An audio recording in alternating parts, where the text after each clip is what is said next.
China's newest aircraft carrier has been hailed as a symbol of rising naval power. But behind the impressive exterior lies a different story. What was meant to be a game-changing force in naval warfare is instead riddled with flaws, technical setbacks, and questionable design choices. As China's military tries to keep pace with the world's superpowers, their latest carrier is proving to be more of a colossal blunder than a strategic asset. China's history of copying U.S. military technology. In October 2005, authorities questioned Noshir Shariarji Gawadia twice and searched his lavish multi-million-dollar home in Hawaii. Just days later, he was arrested and charged with leaking secret defense information to unauthorized parties. The sensitive details he exposed were related to the B-2 project and were shared with at least 8 foreign countries, revealing crucial insights about the B-2's stealth technology. Gawadia admitted that he passed on this classified information to boost his reputation and attract future business clients. But then further investigations revealed a shocking truth. Gawadia had secretly designed a stealth cruise missile nozzle for China, making it nearly impossible to detect, just like that of the U.S. military. He was accused of conspiring to violate the Arms Export Control Act by agreeing to design and test this stealth technology for China without U.S. approval. The indictment also exposed his 6 secret trips to China, his covert emails with co-conspirators, and his clandestine travel to assist China in developing this dangerous technology. Additionally, Gawadia faced 3 counts of willfully sharing classified information with Chinese representatives, actions that could severely harm the U.S. while benefiting China. He was also charged with unlawfully passing classified information to individuals in China who had no right to receive it. Moreover, Gawadia was accused of helping design stealth technology for Chinese missiles and engaging in money laundering, adding yet another layer of betrayal to his already shocking crimes. The Gawadia case is one out of many where China stole classified military information. Chinese aircraft carriers, 5th-generation stealth fighters, infantry carriers, and drones bear an unsettling resemblance to their U.S. counterparts. There's been a long-standing and well-documented concern about Chinese espionage, particularly the theft of U.S. technology and weapon specs. To the average observer, this concern appears justified, as there's a noticeable pattern of similarities. Typically, just a few years after a new U.S. platform is unveiled, the Chinese People's Liberation Army reveals a platform that looks strikingly similar, raising troubling questions. This doesn't necessarily mean that the sensors, fire control systems, or other hidden technical components have been copied, but the overall pattern of apparent copying is hard to ignore. For instance, after the USS Ford-class carriers emerged with their larger, flatter flight deck, the Chinese quickly abandoned their older ski-jump aircraft carrier design in favor of something that closely mirrors the US Ford-class setup. Similarly, the Chinese VT-5 light tank seems like a direct rip-off of the U.S. Army's Mobile Protected Firepower program, designed to create a faster, more agile, and lethal battle tank. The similarities between China's J-31, J-20, and U.S. 5th-generation stealth aircraft have sparked discussions for years. The resemblance between their external stealth configurations, like the F-35's blended wing-body design, internal weapons bay, and smooth fuselage connections, is hard to overlook. China's Gongyi 11 stealth attack drone, revealed in a 2019 parade, almost perfectly mirrors or combines features from the U.S. Navy's X-47B stealth carrier launch drone and the RQ-170 stealth surveillance drone, adding to the list of striking parallels. The similarities between Chinese and U.S. military technology seem to go beyond just looks. They extend into weapons capabilities too. China's large WJ-700 reconnaissance drone not only closely resembles the U.S. Reaper drone, but is also armed with an anti-ship missile. This twist adds a new level of danger, potentially surpassing the Reaper, which carries a wide range of weapons, including the AIM-9X air-to-air missile. However, it's unclear if the U.S. has a drone specifically equipped with an anti-ship missile like this. While fixed-wing aircraft like the B-1B bomber can launch long-range anti-ship missiles, and the U.S. is developing a new long-shot armed drone, the timing of China's apparent replication efforts is significant. These Chinese systems consistently appear just a few years after similar US platforms are introduced. China's attempts to steal US weapons technologies and designs are well known and well documented. But now, they're also trying to replicate US military strategies, tactics, and even complex warfare maneuvers too. For instance, China is mirroring the Pentagon's multi-domain warfare strategy, seen in their air-sea drills and other war preparation exercises. A more recent and concerning move is China's attempt to copy one of the most critical US military programs, Joint All-Domain Command and Control. This program aims to create a network of securely connected combat nodes across a battlefield, allowing for rapid decision-making and staying ahead of the enemy. This Chinese version of JADC-2, discussed in a Chinese newspaper, centers around developing a new airborne warning and control system airplane, itself a copy of US surveillance planes like the E-2D Hawkeye. The concept, as described by Chinese military officials, involves not just a single early warning aircraft, but a network of platforms working together to create an information network. This idea echoes JADC-2 and the US Air Force's Advanced Battle Management System. But even the best strategy faces a true test in execution. For China to make this work, they must harden their networks, extend their communication ranges, and ensure that data is processed and shared swiftly across their forces. Whether through SATCOM, GPS, RF data links, or new technologies like optical or laser communication, the success of their strategy hinges on these factors. For years, the US has been developing multi-domain operations, using new technologies to create synergies and fast-moving tactical adjustments. The US Army, Navy, and Air Force have been working together in the Pacific, exploring new ways to connect combat units across different domains. In one experiment, US Army ground forces successfully shared key targeting information with overhead F-35Bs, marking a significant leap in air-to-ground connectivity. Now, China appears to be following suit. A Chinese newspaper recently reported that the PLA is linking its Army and Air Force units into a unified combat alert system, connecting air defense radars with ground brigades. This integration allows for longer detection ranges and earlier preparation for attacks, as intelligence is shared across the network. As China tries to mirror US strategies and technologies, the real test lies in whether they can match the strength, speed, and security of US networks. When it comes to aircraft carriers, simply copying the design of the USS Gerald R. Ford isn't enough to replicate its success. The legacy of US aircraft carriers. In 1912, Great Britain made history by launching the first airplane from the deck of a moving ship, setting the stage for a new era of naval warfare. Just 2 years later, Japan followed suit, using seaplanes in daring air raids. The race for naval air power had begun. By 1918, Britain had already converted an ocean liner into the world's first flat-top aircraft carrier, a ship designed specifically for launching and landing airplanes at sea. The United States quickly joined the fray. In 1922, they transformed a coaling ship into their first aircraft carrier, the USS Langley. This was soon followed by the Lexington and Saratoga, 2 cruisers converted into carriers. With these 3 powerful vessels, America kept pace not only with Great Britain, but also with Japan, whose navy dominated the Western Pacific Ocean. As tensions brewed between the Great Wars, the world's major naval powers, Britain, the United States, Japan, Italy, and France, sought to rein in their growing fleets. In 1922, they signed the Washington Treaty, limiting the size and power of their battleships, which were still seen as the kings of the sea. But the treaty also placed restrictions on aircraft carriers. For 12 years, the Washington Treaty held strong. But by 1937, the United States began building larger carriers, a move that would prove crucial after the attack on Pearl Harbor in 1947. As World War II loomed on the horizon, naval strategies were still anchored in the belief that massive battleships with giant guns ruled the seas. Aircraft carriers were merely seen as support, providing air cover for these behemoths. In 1940, Germany launched the Bismarck, a ship capable of hurling its enormous shells nearly 20 miles. Japan, too, focused on battleships, aiming to cripple the U.S. Pacific Fleet at Pearl Harbor.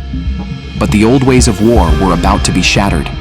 The Bismarck was sunk by aircraft launched from 2 British carriers, and Japan's attack on Pearl Harbor was carried out not by battleships, but by torpedo bombers and fighters from aircraft carriers. The rules of naval warfare had changed. The true capital ship was no longer the battleship, it was the aircraft carrier. When the United States entered the war, it had 7 fleet aircraft carriers and 1 escort carrier. Most were deployed in the Pacific, but by the end of 1942, 4 had been sunk by the Japanese Navy. Despite these losses, American industry roared to life, producing an astonishing 110 aircraft carriers of various designs and purposes by the war's end. In the Atlantic, carrier-based aircraft became one of the most effective tools against German U-boats, hunting down and sinking Nazi submarines. Carriers played a crucial role in turning the tide of the Battle of the Atlantic, the longest battle of the war. Ultimately, the carrier-centered fleet proved essential to the Allies' victory in World War II. Technology played a key role in shaping the outcome of World War II, and nowhere was this more evident than on the seas and in the skies. Advanced systems for detection, navigation, communication, flight, and weaponry transformed naval warfare. As America's ships and aircraft grew more powerful, the enemy's efforts became increasingly desperate.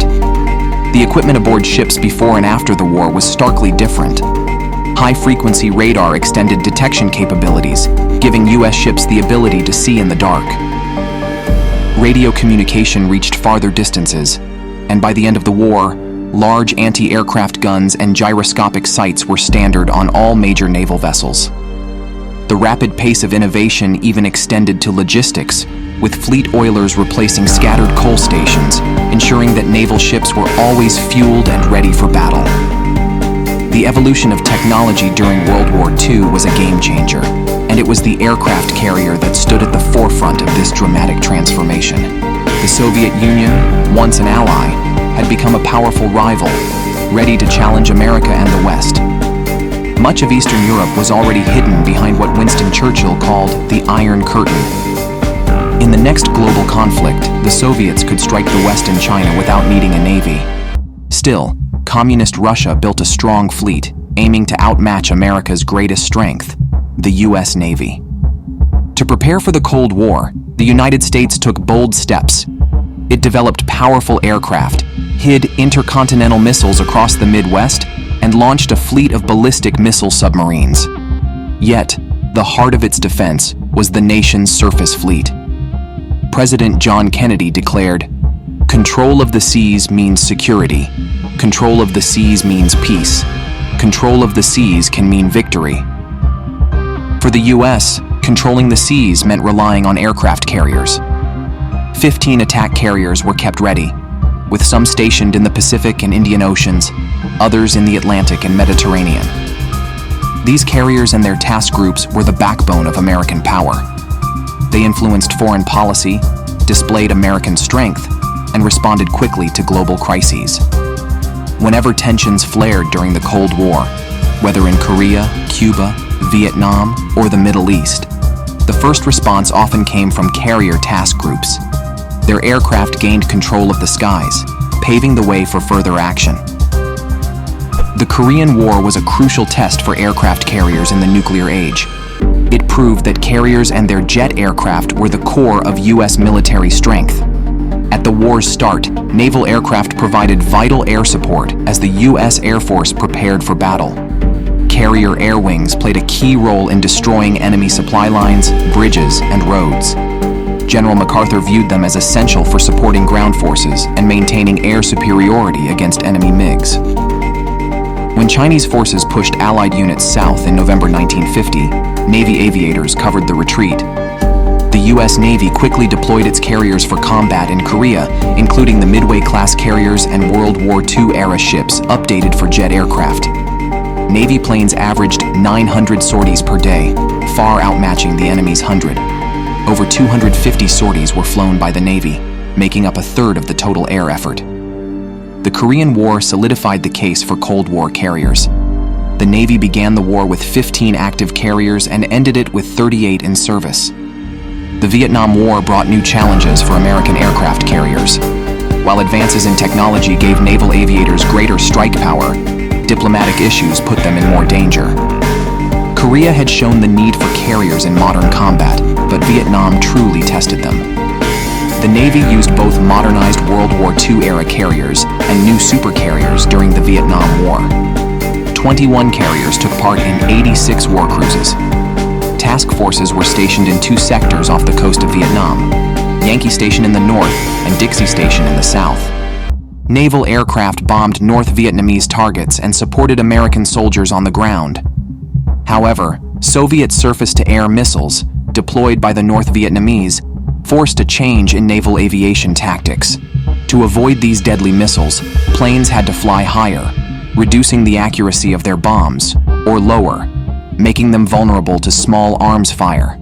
Despite these risks, naval aircraft were crucial in destroying enemy vehicles, roads, bridges, barracks, and defenses to support American forces. Seeing how much the U.S. aircraft carriers have accomplished over the years, it is only natural that a country like China, seeking global domination, will try emulating it. China's entry into aircraft carrier development.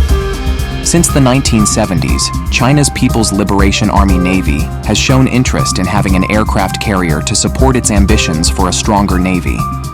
To prepare future commanders for these carriers, the Central Military Commission approved a training program in May 1987 for jet fighter pilots, choosing the Guangzhou Naval Academy as the training site.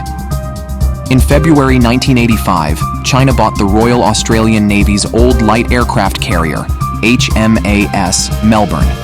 The ship was sold to be scrapped, but before it was sent to China, the Australian Navy removed all electronic equipment and weapons. However, they left the steam catapult, arresting gear and landing system. Few experts at the time believed China would seriously pursue building aircraft carriers in the future. When the ship arrived in China on June 13th, Chinese naval engineers carefully studied it. It's unclear if planned this or just seized the opportunity, but Rear Admiral Zhang Zhaozhong stated that the Navy didn't know about the purchase until the ship arrived. Melbourne was the largest warship the Chinese engineers had ever seen, and they were surprised by how much equipment was still on board. The plan removed the flight deck and flying equipment for further study. Chinese engineers then reverse-engineered a land-based replica of Melbourne's steam catapult and landing system. In April 1987, a J-82G jet conducted takeoff and landing tests on this replica, which was only officially confirmed in April 2014. The knowledge gained from these tests was later used in developing the Shenyang J-15 fighter jet. There are also claims that the Royal Australian Navy received and politely rejected a request from Plan for the ship's steam catapult blueprints. The carrier wasn't dismantled for many years. According to rumors, it wasn't completely broken up until 2002. China also tried to buy blueprints for aircraft carriers from Spain in the mid-1990s, but ended up only paying for consulting services, possibly receiving some design concepts in return. In 1995 and 2000, China acquired 2 former Soviet aircraft carriers, Minsk and Kiev. Both ships were supposed to be scrapped, but were instead turned into a theme park and a luxury hotel, respectively. In 1997, China tried to buy the retired French aircraft carrier Clemenceau, but negotiations failed. In 1998, China bought the unfinished Soviet aircraft carrier Varyag through a private Macau tourist company. After a long and challenging tow, the carrier arrived at the Dalian shipyard for a lengthy refit. Varyag had been stripped of all military equipment and propulsion systems before the sale. In 2010, it was announced that the ship, now named Liaoning, was being refurbished and would enter service. Liaoning was officially handed over to the Plan in September 2012 and had its first successful landing with a Shenyang J-15 in November of that year. By November 2016, Liaoning was declared combat-ready. China is now constructing more aircraft carriers, including its first entirely domestically built carrier, the Type 002, later named Shandong. Construction began in 2013, and the carrier was commissioned into service in December 2019. The Shandong is a significant improvement over Liaoning, with a better ski jump angle, a smaller island, and space for more aircraft and helicopters. Since the U.S. military introduced the new USS Gerald R. Ford, China has embarked on a mission to develop a similar, if not better, aircraft carrier called the Fujian. The Fujian, China's newest aircraft carrier. Meet the Fujian, China's daring answer to America's most advanced aircraft carrier, the USS Gerald R. Ford. At first glance, these two giants might look alike, but a crucial difference under the surface could make a huge impact in a future conflict. The Fujian is China's third aircraft carrier, and the first of its Type 003 class. It's the first carrier entirely designed and built by China, and features a major upgrade: electromagnetic catapults for launching aircraft, known as catabar. This is a significant step up from the ski jump system, STOBAR, used on earlier carriers. Initially labeled as Type 002, the Fujian was believed to be a continuation of the Type 00A Shandong class. But in December 2019, it was officially reclassified as Type 003. Originally intended to use steam catapults, its design was updated to include the more advanced electromagnetic catapults, likely explaining its larger size compared to previous Chinese carriers. Construction began in the mid-2010s, with initial work starting in March 2015. Formal construction notices were issued in March 2017, but progress faced delays due to challenges with EM and steam catapult tests. By November 2017, work resumed after the plan developed a new power system for the EM catapults. Major components were placed in the dry dock by July 2020, with the keel and hull largely completed by September of the same year. The superstructure was added by July 2021. Launched on June 17, 2022, the testing of its power and mooring systems began in April 2023, with catapult trials following in November 2023, which included tests with aircraft mock-ups. On May 8, 2024, Fujian returned to its berth at Shanghai's Jiangnan shipyard after an 8-day maiden sea trial. China's state-owned media reported that the carrier successfully tested its electrical and power systems, achieving the expected results. USS Gerald Ford versus Fujian. While it's unclear when the Fujian carrier will be fully operational, it is expected to join the fleet soon. This new carrier is significantly larger and more advanced compared to China's first two carriers.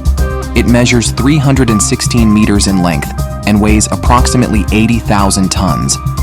In comparison, the Gerald R. Ford class supercarriers are set to replace the older Nimitz-class carriers in the U.S. Navy. The Gerald R. Ford, the flagship of this new class, is even more impressive, stretching 333 meters long and weighing around 100,000 tons. The primary job of an aircraft carrier is to carry aircraft. Size plays a crucial role in this, affecting how many aircraft a carrier can handle. Fujian can carry about 50 aircraft, which is far fewer than the Gerald R. Ford's capacity of over 85 aircraft. Ford has a major advantage here. Unlike the Ford and Nimitz carriers, Fujian isn't nuclear-powered. This means its speed, endurance, and long-range capabilities are limited. Fujian relies heavily on support ships for major missions. Moreover, its steam turbines need 12 hours to reach the power needed to move the carrier, making it vulnerable if caught off guard. USS Gerald R. Ford is powered by two Bechtel A1B PWR nuclear reactors, each generating 300 megawatts of electricity, 3 times more than each reactor on a Nimitz-class carrier. This allows it to reach speeds of 35 miles per hour and gives it virtually unlimited range and endurance. Gerald R. Ford excels in this category. Fujian is designed to carry a variety of aircraft, including the upgraded J-15 fighter jets and new aircraft like the stealthy J-31 and the KJ-600 early warning aircraft. The J-15 Flying Shark, a derivative of the Russian Su-33, has been criticized as a flopping fish by Chinese media for its poor performance on Chinese carriers due to weak engine power. The J-31 is still in development, and only a few KJ-600 aircraft have been built and are not yet battle-tested.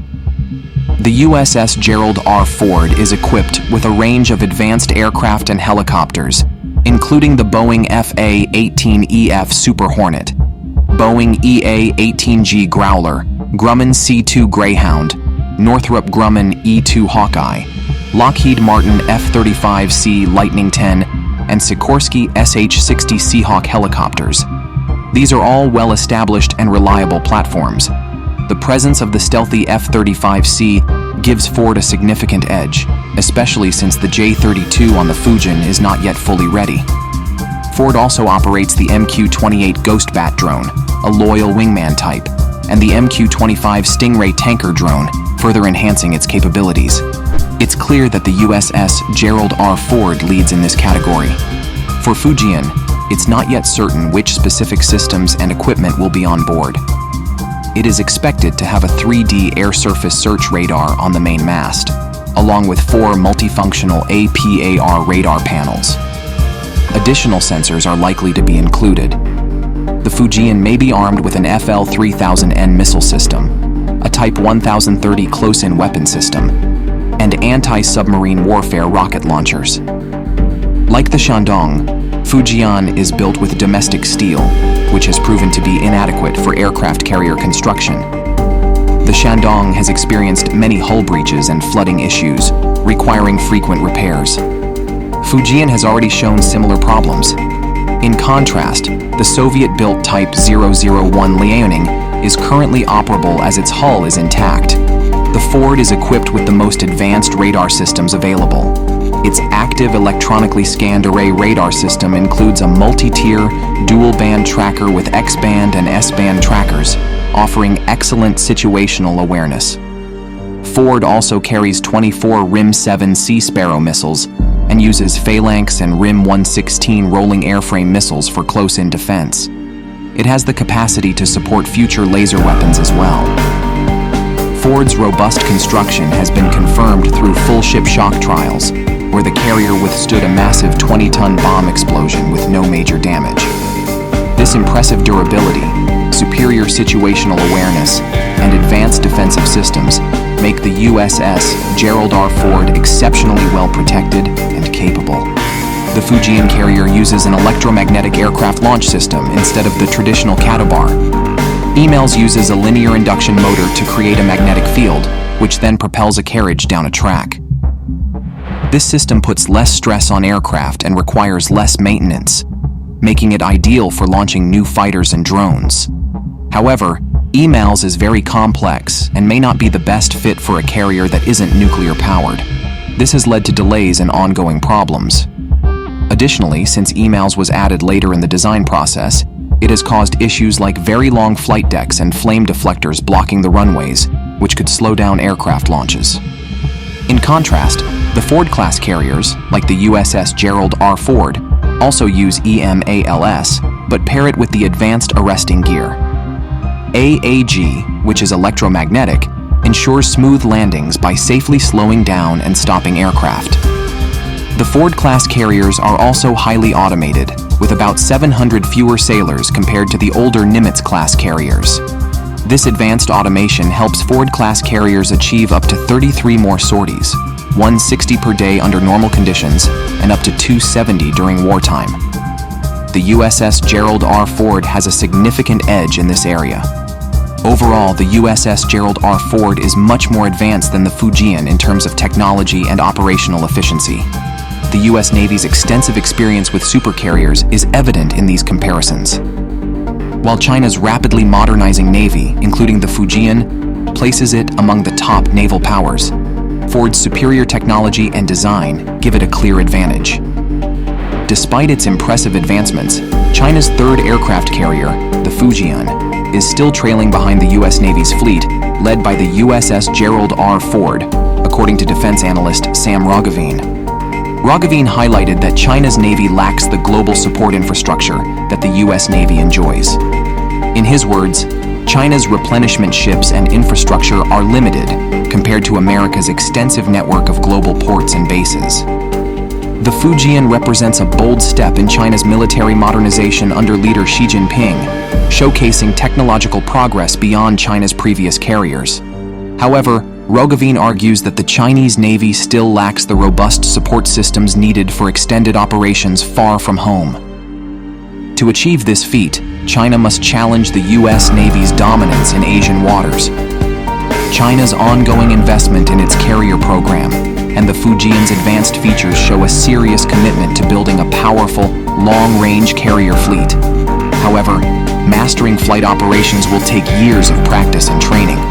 China aims to have 6 carriers by 2035, and a 4th carrier, possibly of the new Type 004 class, is reportedly in development. However, details about this carrier, including whether it will be nuclear-powered, remain unclear. In summary, China's new Fujian aircraft carrier, while impressive, still falls short compared to the U.S. Navy's USS Gerald R. Ford. The American carrier is larger, more powerful, and capable of carrying more aircraft. The Ford also boasts superior technology, including advanced radar systems and electromagnetic aircraft launch systems. Although China is rapidly modernizing its Navy with plans for 6 carriers in the future, it still lacks the global support infrastructure of the U.S. Navy, making it challenging to rival American naval dominance. Call to action. As tensions rise between the U.S. and China over potential naval confrontations, you can dive into your own epic naval battles right from home with War Thunder. This cross-platform, free-to-play MMO military game offers one of the most comprehensive experiences in aviation, armored vehicles, and naval combat, spanning from early 20th century units to the most advanced modern warfare. Join now to engage in massive battles on land, in the air, at sea, and claim limited-time bonuses available exclusively for new players. The Fujian might be China's most advanced attempt yet, but when it comes to aircraft carriers, the USS Gerald R. Ford still reigns supreme. Thanks for watching. Don't forget to like, subscribe, share your thoughts in the comments below, and click the link pinned in the comments to start playing War Thunder.